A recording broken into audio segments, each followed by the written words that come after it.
Hey everybody, welcome back to my channel. In today's video, I am sharing two really important things that you can do to not lose yourself in relationships. So many people find themselves in this position. It is absolutely incredible. And I know for me, I've experienced the same thing for myself, and it comes back to these two things. It's about boundaries and not stopping don't stop doing the things that you enjoy doing once you're in that relationship. So what happens is, in the beginning of a relationship, so many people, they stop doing the things that they enjoy doing. They stop getting together with their friends. They stop going to the gym. They stop taking time out for themselves to do their own self-care. Then the boundaries part of it comes in there, where somebody wants to do something and you don't really feel like doing it, but you go ahead and do it anyways. Maybe you just wanted to stay home and just relax by yourself and have a quiet night in, but instead, that person that you're seeing, they want to go out, and so you want to be with them, so you go out anyways. And if you've ever had that experience, oftentimes when you have that feeling like you just want to stay in and then you end up going out anyways, oftentimes that was my experience, is that the night actually didn't go that great anyways, and then you thought, well, maybe I should have stayed home anyways, as I had originally intended.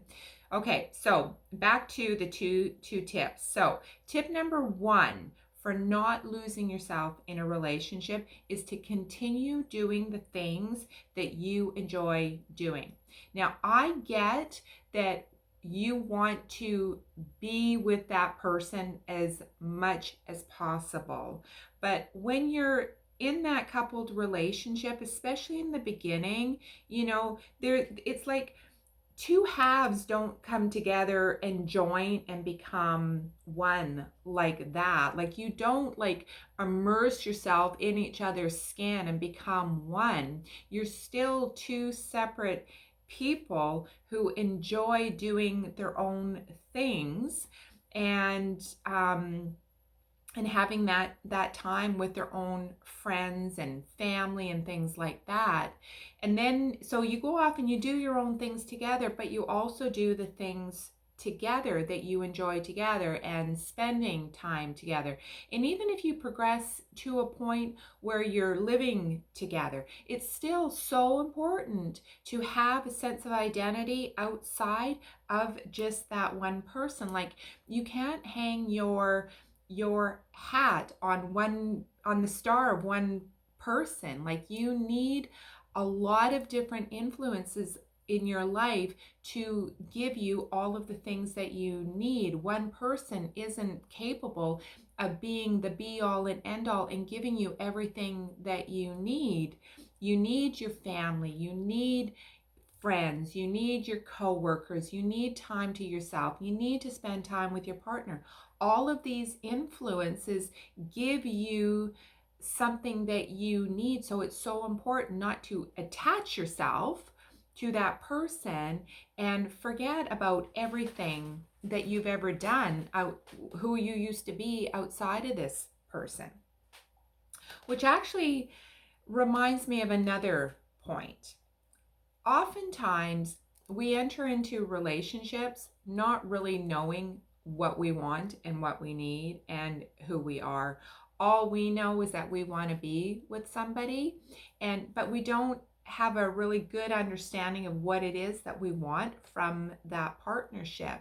So for some people, they want to go into a relationship because they're looking for marriage. They want to get married, but they end up choosing people who don't want to.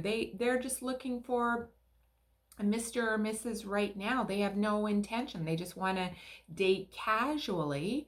But we put ourselves into that position where if you want to get married, like I do, we put ourselves into that position where we're attaching ourselves in relationships to people who don't want the same things as we want, and then we're too afraid to leave because for a lot of different reasons, right? Like, we won't find anybody else, or we're really attracted to that person and we're going to make that person our person and they're going to fall in love with us and then they're going to want to marry us and all of those kind of things, right?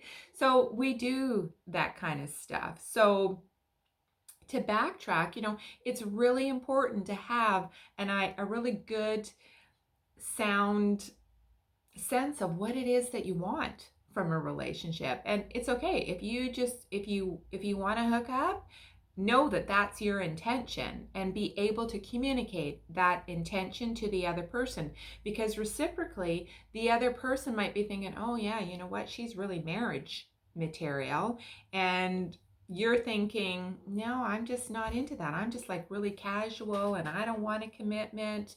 And and then there's going to be that conflict.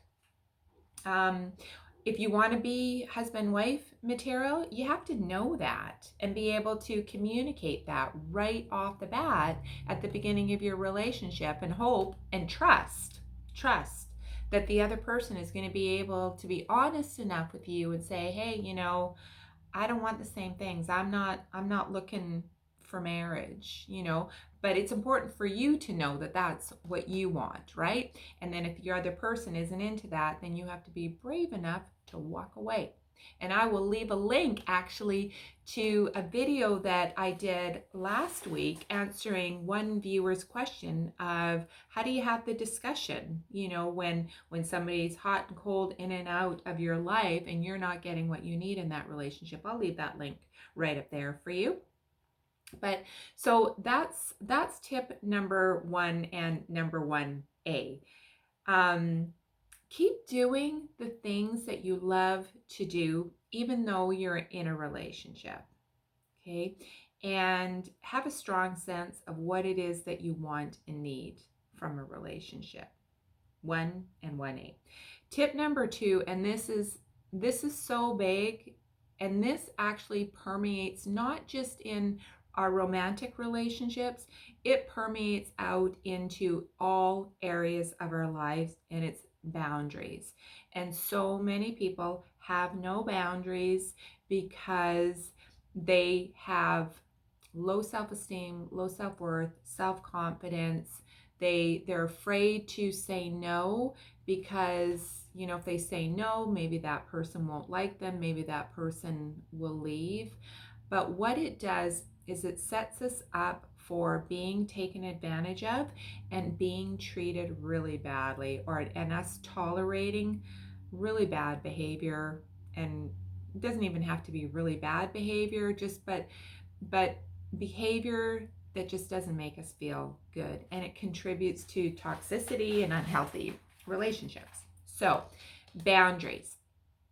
And I'm going to do a lot more videos because it's the month of February and it's Valentine's Day, and boundaries is huge when it comes to how we live our lives. I'm going to be doing more work on boundaries to help you in this particular area, because I think it is so important in our own growth to be able to use these boundaries. Okay, so a boundary, it's the simple act of just saying no. No all on its own implies no.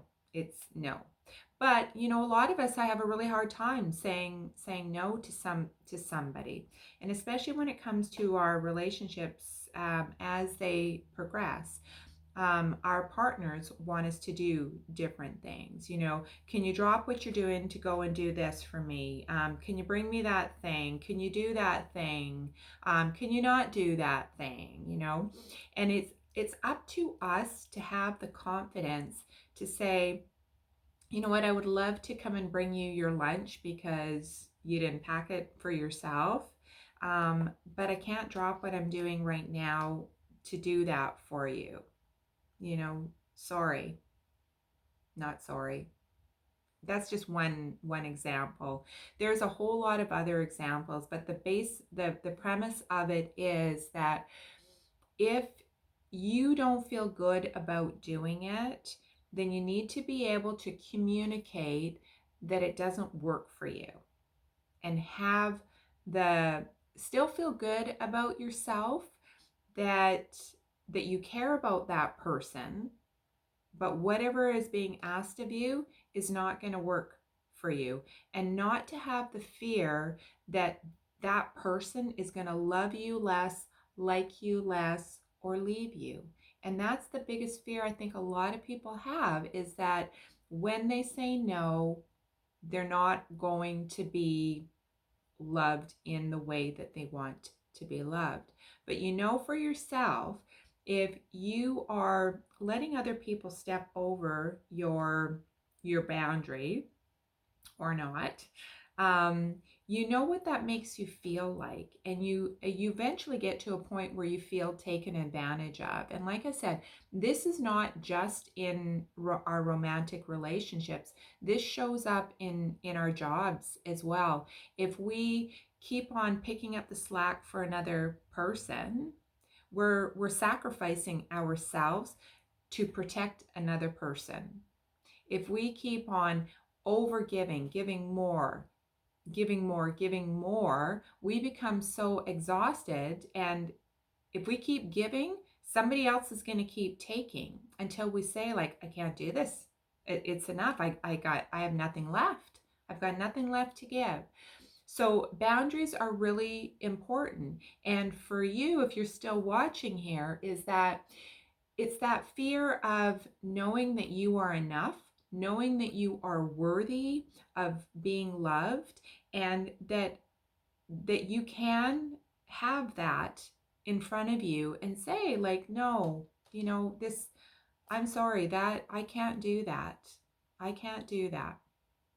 And knowing that you're enough and that you're still worthy of love. And that's a big thing for a lot of people, is being able to say that. And the thing about that is that if somebody leaves because you can't do something for them, that person wasn't meant to be in your life anyways. It just would be unhealthy. And you deserve better than that. You deserve to be treated really well. So I hope that these two tips on how to not lose yourself in a relationship has been helpful. Leave a comment below. Let me know what you think, if you have anything that you want to add to this. And until next time, take good care.